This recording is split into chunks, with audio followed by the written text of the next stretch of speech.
मित्रांनो, मी तुम्हाला विष्णुदेवाचे महत्त्व सांगणार आहे. ब्रह्मा, विष्णू आणि महेश या 3 देवांमध्ये विष्णूला विशेष पालनकर्ते म्हणून पूजले जाते. मान्यतेनुसार ज्या साधकांवर विष्णूची कृपा असते त्याला कुठल्याच गोष्टीची कमतरता कधीच नसते. त्याला जीवनातील प्रत्येक संकटांपासून मुक्ती मिळते. अशा ह्या श्रीहरी विष्णूंना गुरुवार समर्पित आहे. विष्णूची पूजा केल्याने सुख, शांती, समाधान लाभते. म्हणून विष्णूंची भक्ती प्रत्येकजण वेगवेगळ्या पद्धतीने करत असतो.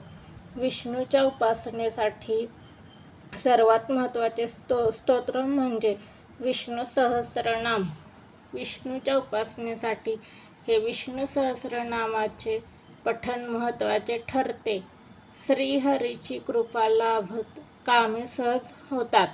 आजच्या व्हिडिओमध्ये आपण विष्णू सहस्रनाम काय आहे, याचे महत्त्व काय आहे, हे विष्णू सहस्रनाम पठण करताना कोणत्या गोष्टीची काळजी घ्यावी हे पाहणार आहोत.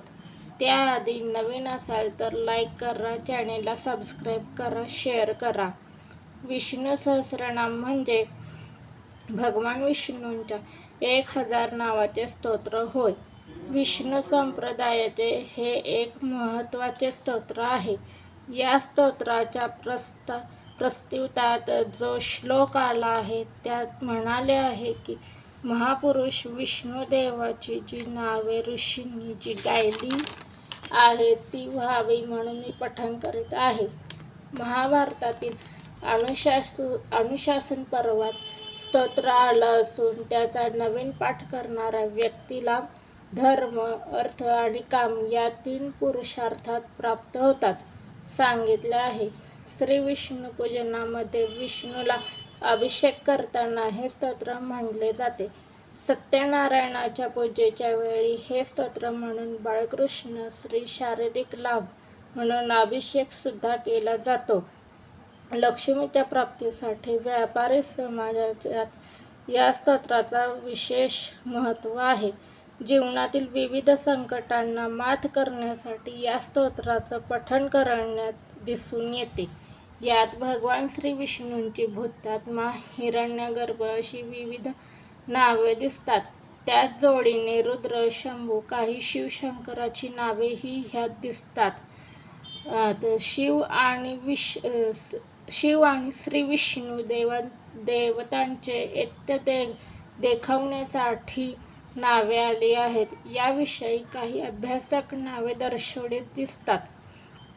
या विष्णूचे मातापिता ह्यात सांगतात. युगानुयुगे फलदायी ठरले. जो कोणी ह्याचे पठण करेल किंवा श्रवण करेल त्यांचे प्रत्येक प्रकारचे कष्ट दूर होतील. विष्णू सहस्रनाम पठण करण्यावर दुर्भाग्य, धोका, जादूटोणा, दुर्घटना, वाईट नजरेचा काहीही असर पडणार नाही. आता ही इतकी प्रभावशाली विष्णू सहस्रनामाचे पठण कसे करावे हे मी तुम्हाला सांगते. विष्णू सहस्रनामाचे पठण दिवसाच्या कोणत्याही वेळी केले जाऊ शकते, परंतु शक्यतो विष्णू सहस्रनामाचे पठण पहाटे ब्रह्ममुहूर्तावर केल्यास शुभ मानले जाते. विष्णू सहस्रनामाचे पठण अंघोळ केल्यानंतर, सकाळी, संध्याकाळी किंवा झोपण्यापूर्वी सुद्धा केले जाते. तर लवकर उठून अंघोळ वगैरे करून पिवळे कपडे परिधान करावे. भगवान विष्णूंना पुष्प, चंदन, विडा, पिवळ्या अक्षता, धूप, दीप अर्पण करावा. त्यानंतर त्यांना गुळ आणि चण्याचा नैवेद्य दाखवावा. मग त्यांच्यासमोर बसून विष्णू सहस्रनामाचा पाठ करावा. विष्णू सहस्रनामामध्ये भगवान विष्णूंना शिवशंभू आणि रुद्र यांसारख्या नावाने ओळखलं जातं, जो हे स्पष्ट करते शिव आणि विष्णू वास्तव्यामध्ये एकच आहेत. जर तुमच्याकडे वेळ कमी असेल आणि तुम्ही नियमित विष्णू सहस्रनामाचा पठण करू शकत नसाल तर तुम्ही दर गुरुवारी हा मंत्र म्हणू शकता.